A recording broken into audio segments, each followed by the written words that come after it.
Yes, good morning students. Welcome back to your social studies class.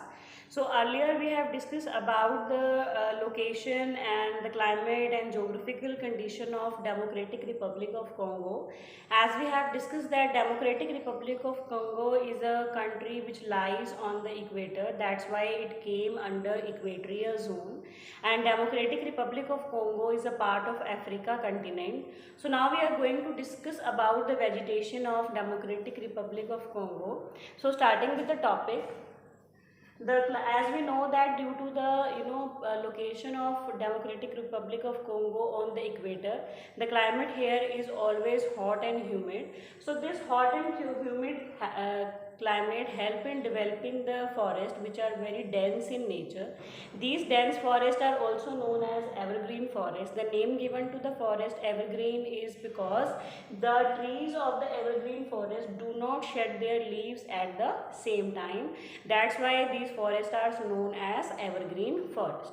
So these forests are developed due to the hot and humid climate of DRC.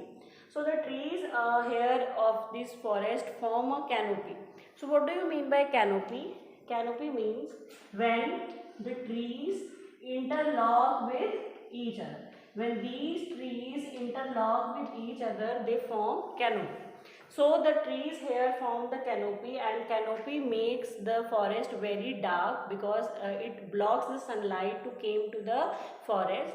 So the trees of the dense forest form the canopy, and the main trees which are found in the evergreen forest of DRC are ebony, teak, rosewood, rubber, coconut and mahogany.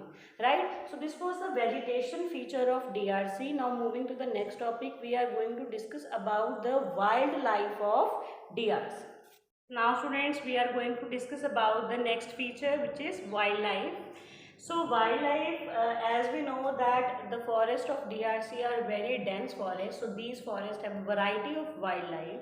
So the variety of wildlife of DRCs include elephant, hippopotamus, gorillas, hyena, monkey, rhinoceros, chimpanzees, leopards, baboons and jaguar. Once DRC was a country which has a largest population of hippopotamus, but nowadays this country is facing extinction of hippopotamus due to the activity of poaching. So students, you have to find out the meaning of poaching, that what is the meaning of poaching and how poaching is creating extinction for hippopotamus, right? So there are some animals which are only found in DRC. They are okapi, a rare kind of giraffe which is found only in DRC. Then comes Congo peacock. This is one of the bird in the DRC which is only found here only. Then bonobos and pygmy chimpanzees. So these are some animals which are found only in DRC, and these are the different type of variety of wildlife which is found in the dense forest of Democratic Republic of Congo. Now we will discuss about the food and crops, then we will discuss about the different type of mineral resources which are found in DRC. Then we came to know about the different culture of the people which are found in DRC. So we are going to discuss about all these topics one by one. Crops of DRC. So farming is the main occupation of the people of DRC, and the farming that they perform is known as shifting farming. So this is the another work that you all have to do, is you have to find out that what is shifting farming, right? Then due to the practice of shifting farming, the soil loses its fertility within 2 or 3 years. So this makes their soil unfertile after the period of 2 or 3 years by practicing the activity of shifting farming, right? Then cassava is the staple food which is found in DRC. This cassava provide flour for the people of DRC which they use for making breads. So this is the one of the most staple food which is found in DRC, which is known as cassava, right? Then talking about the different minerals which are found in DRC are copper, cobalt, tin, zinc, gold and diamond.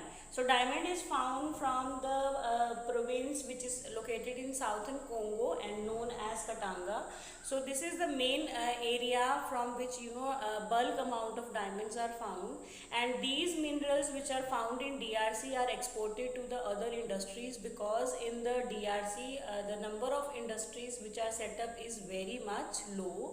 The main industries which are located in or set up in DRC are textile, chemical, cement, soap, tobacco and paper industry. So these are the main industries which are found here, and except these, minerals industry is not there, so that's why these minerals are exported to other industries. As the amount of water present in DRC is very large amount of quantity of water is found here, because we know that DRC is located near the Congo river, which is the second largest river of Africa. So different and various dams are located with the help of this huge river, Congo river, and the water which is stored in dam is used for producing electricity. So it is predicted that Congo can become the world leading producer of hydroelectricity in future, because the amount or the quantity of water present in Congo is very much high, that help to create the electricity, and the electricity which is generated in DRC is then exported to the other countries. So it is predicted that maybe this, due to the presence of so much quantity of water, the Congo will become world largest producer of hydroelectricity. Now this was all about this chapter, and we are left with only the two topic that we will discuss later. So the topics are people and culture, and then transport, right? So today we have discussed about the vegetation, that what type of crops and what type of trees are found in DRC. Then we have discussed about the wildlife, that what are the different type of animals which are found in DRC, and due to the presence of dense forest, there is a variety of wildlife which are found in this DRC region. After that, we have discussed about the different type of food and crop activity which is performed in DRC, and in the last topic we have discussed about the presence of mineral resources and the presence of water in DRC. So we are left with only two topics that we will discuss afterwards in our next session. So thank you students, have a nice day.